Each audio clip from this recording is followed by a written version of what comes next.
All right, so hello everybody. I got a secret I want to share with you. When I was coming all the way from Poland, all the way from Austria to Poland, I was in an airplane like this one. Oh, oops. Okay, that was an airplane. This is not either. This was an airplane. I was on an airplane like this one. That's me right there in the front row. And one thing that happened is that the flight attendant came to me and said something along the lines of, "Sir, what would you like to eat?" Just there you are. What would you like to eat? And I was like, okay, well, what do you got? And then she showed me, okay, this is getting cool. Ooh. She showed me all the cans of Pringles, which she gave me one.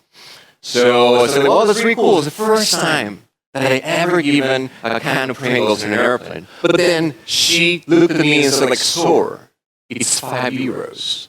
And I was like, what? So what happened is that at that point, everyone in the airplane realized I was that poor guy who thought it was for free. It was like, she was even like, oh, poor guy. Oh my God, I really have to charge you nevertheless. So I have two choices. I could either go ahead and say, I'm sorry, this is a misunderstanding. I'm not a rich person. I cannot afford anything in an airplane or a stadium or a train. Or I could pay for it, which I did.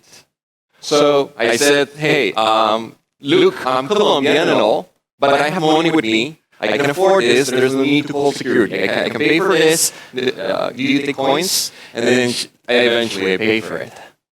I thought when I came to Poland that this is something that doesn't necessarily happen to me, but to many of us. Because sometimes we make the wrong assumptions. And not only in an airplane, but in code bases like this one. For some of you, when you look at the code right here, you will say like, how naive whoever wrote the code. But for some of you, we'll be like, what? What's wrong with that? That's fine, isn't it? That's exactly what we're going to take a look at today. These are called cold smells, and that's what we're going to learn. But before we do that, let me introduce myself. My name is Juan. I am actually born and raised in a country called Colombia, and actually it's a country that gave birth to personalities such as Cuadrado, Shakira, Juanes, and some others not so relevant. The truth is that 5 months ago, I decided to relocate completely to a new country, to Austria, where I'm working.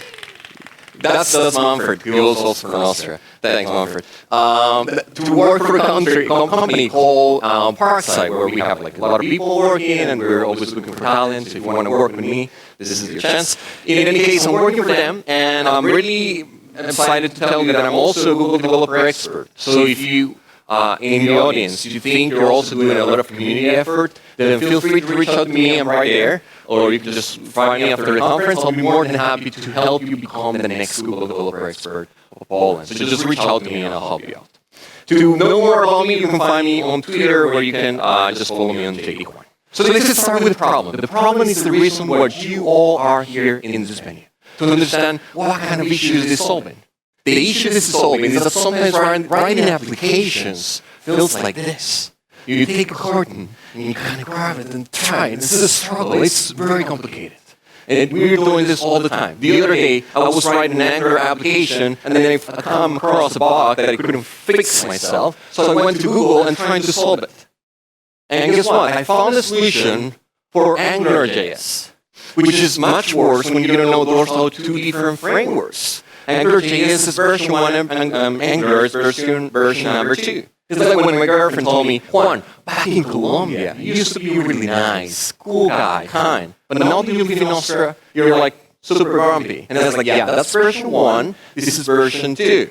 And it's a whole different thing, you need to get used to it. So it's the same story for so many of us that have to go through all this. So the truth is that I don't really have a wife, though, so it's made up. In any case, you might see code like this one from time to time. And then you wonder, well, there's something wrong in there. This is what's called code smells. Now, code smells, by definition, are the symptoms of something underlyingly wrong in your system. They're not the problem themselves, but just the symptoms of it. So just when you have, for example, a cold. If you have a cold and you take pills, what's going to happen is that you're going to get better super quick. But if the root problem isn't addressed, what's going to happen is that 2 weeks later, you're going to get another call. You need to always try to find the root cause of the problems you have in your code bases. That's exactly what we're going to learn today. And for that, I brought to you the top 10 code smells that you will find in Angular applications. So we're going to do this super quick because we're running out of time. And number 10 is the next one. By the way, we're going to do it with a game. A game that is more dangerous than playing Jenga, which are out there. It's a game called Can You Find the Underlying Problem? I'm going to show you something like this. And then you're going to look at it like, okay, there's something wrong there. And I'm going to give you 2 choices. You get to vote with either a fist or a hand. And if you vote correctly, you get points. And we can do it dry run super quick right now. We can, for example, finish the sentence. When it comes to animals, I prefer, pay attention, dogs or cats. Raise up your hands to say what you prefer. Go ahead. Nice, nice. I can see that there's plenty, 50-50 more or less at this point, which is fine. I love cats more. But it's fine. We can all be friends. It's okay. So let's go for number 10. This one right here. You see that in your code. Where is the problem? Just look at it closely. There's a problem there. But where is the problem? I give you 2 choices. Take a look.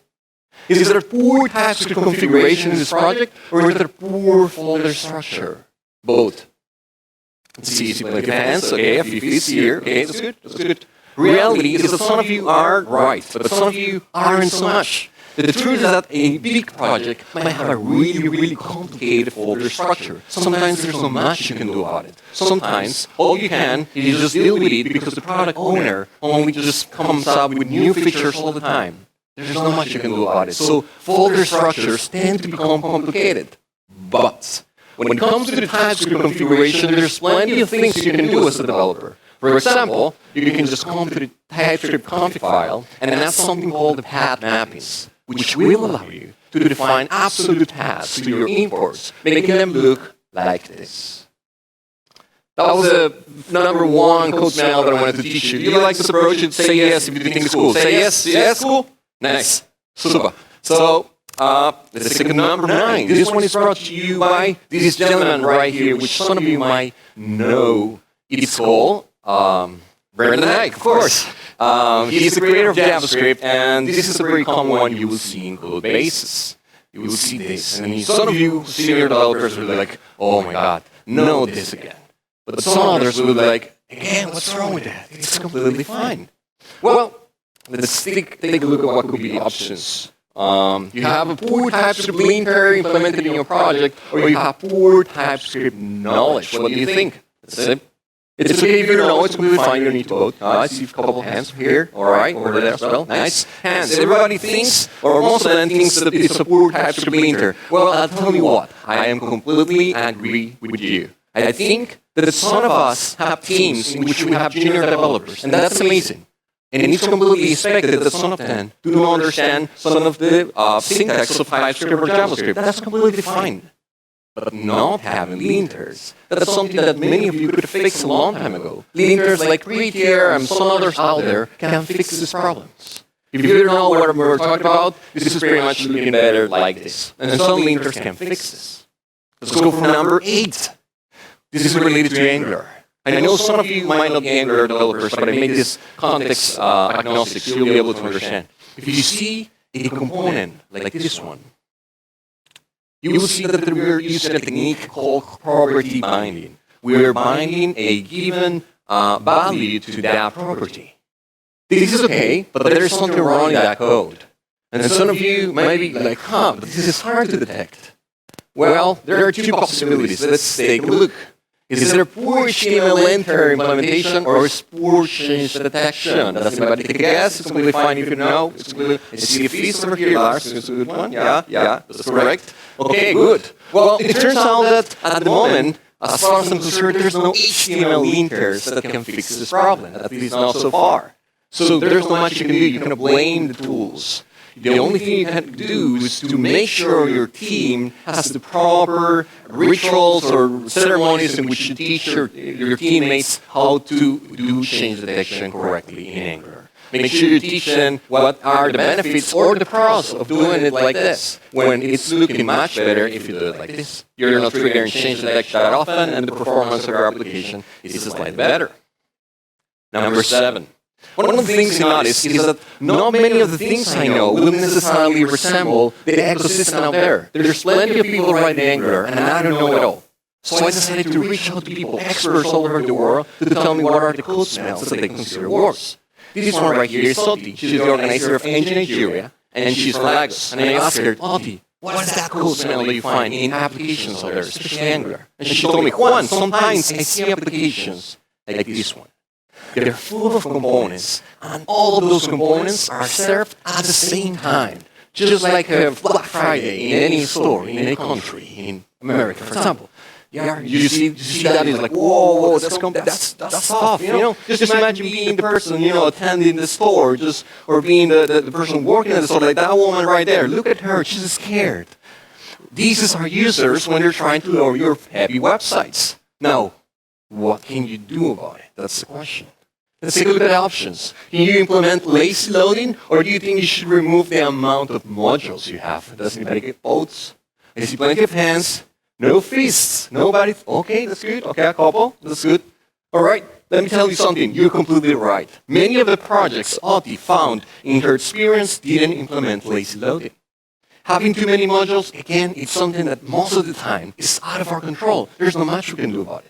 You just have many modules. You deal with it, right? So you lazy load and you implement performance strategies. So make sure you do that next time so your application can be much better. Let's go for number 6. We're good on time. This one is brought to you by Wasim. He's a developer advocate at Microsoft. He contributes a lot in the Angular community, and he told me one code smell that I found really relevant. But before I tell it to you, I need to give a context to some of you who might not know Angular. I found in the code and the internet, there's a graphic that explains the whole architecture of Angular in just one slide. And I wanted to share it with you. It's the official graphic architecture of the framework. It's right here. Well, Lars clearly disapproves, and I do as well. I mean, if you're doing something in Paint, if you do something like that, I will start over. It's like, okay, no, this wasn't straight enough. I'll just do it again. It's not the best one, right? It seems like they were, in Starbucks drinking coffee, and they were like, we need to come up with a new framework for the web. It's like, okay, give me a napkin. I'll just draw something in it. Let's call it Angular. And it's very much how it looks like. So I came here with another analogy that will help you understand the architecture of Angular. Think of it as a city. In a city, you have different citizens, and the people represent the components of your application, because all of them do different things. And then houses in the city represent modules, because they group related people together. Except if you're a dysfunctional family like mine, so you live spread apart. But most of the time, it's like this. So when you see an Angular, like mine, right? So when you see an Angular application, sometimes you see an architecture like this one. You have a set of feature modules, and then you have a share module where share stuff lives in. But sometimes the share module becomes this. And Wasim told me, Juan, unit testing this is super complicated. It takes so much time. So what should we do about it? I was thinking. And here are the options for you to vote. Should you isolate the share module into a repository? Or should you redesign the modular structure of the app? What do you say? So if you don't know, it's completely fine. You see some fists over here, fists, a couple hands, variables, sort, good one. Isolate the module into a repository. I think that's a good choice, and I've done it before, and I don't repent it. But it doesn't necessarily solve the underlying issue. Because if you have a bad design of your modular architecture, then things will go wrong in so many ways. Perhaps the share module is just doing too much. And if that's the case, you need to reconsider what you're doing. So for all of you who said a fist, you're in the right approach. Let's get finished with this. Number 5. This one is brought to you by Susie. And she told me, Juan, sometimes when I see TypeScript code bases that implement dependency injection, I see components that implement all of these services just like that. It's like, boom, 7 services. And if you consider constructors, if constructors were trains, and services were people, this is how it looked like in reality. So components just import so many services, and they are hard to decouple. They're hard to deal with them. It's like, oh, so many services. We need to deal with this. 3 developers trying to deal with one service. That's the typical thing you will see. It's just complicated. That man right there is considered the John Wick of trains. So what can we do about it? Just 2 choices. We can either, that was a problem. Okay, just the 2 choices I completely blew up. The 2 choices are A, this one, poor component design or poor service design. Does anybody take again? Component design, service design. I see. Okay, service design. Yeah, couple. So people say component design. Well, the truth is that if you grab a service and you group all the services into it, you make like a gateway, a facade, then it's fine. I mean, you will only import at the end of the day one service. But if the truth is that that component is doing too much, then you have a more big underlying problem. Likely that component has more than 100 lines. You will need to take a look at that. And then later on, see if you can strip away the amount of services you're importing. That will be my suggestion. Okay, let's go for number 4. You see something like this. For those of you who might have seen this picture before, it's quite interesting because it triggers so many reactions. What do you think is wrong with that picture? Take a look. Do you think there's a lack of proper names, or do you think there's a lack of proper types? Does anybody take a guess? Anybody? I see a lot of people saying types. Types is the problem. Anybody with names? Okay. Well, in some teams, you will have a senior developer that will come at you and say, that's a good name. It works. And means, variable. You don't need to give it a proper name. And you can debate about this just like couples debate about their children's names. At the end of the day, just both. So, it's not that I have a children though. Yeah, that's the case. The reality is that you as a developer can't add types because that helps your code base much more. It reduces 30% of the bugs you have in production. And yeah, it's overall quite a good thing, although not everybody will agree. But if you're not sure, this is the opinion of a senior developer that was asked about TypeScript. Should you use TypeScript? And he said, well, what are you waiting for? This is Shia LeBoff, an artist, who has a motivational video I watch often. It's really good, it's that one. And once you watch it, it's like, okay, I'll do it. In any case, consider using TypeScript. I really recommend it. I only have 20 seconds, and I know the conference is in a tight schedule. So just going to summarize all of these for all of you, jumping all the way here. Some of you might be wondering, okay, Juan, this is interesting, but how can we apply these to our day-to-day lives? How can this be beneficial to us? You might wonder, like all these people wondering in that picture.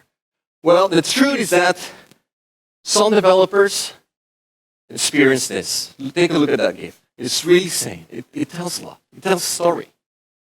Right there, there's this father who's really caring and really careful with his boy, and he sees the train coming, and it's like, oh, there's a train coming, make sure you just be careful with the train, and when you see that, it's like, oh my God, how come? Sometimes this is the case of senior developers, like yourselves, right? So you're like, hey, be careful with RxJS, TypeScript, NGRX, Angular, JavaScript.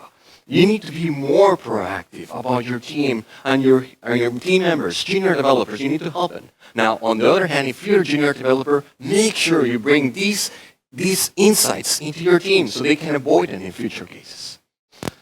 I want to sum it up saying, whatever you consider wrong is usually the consequence of something intrinsically wrong in the system.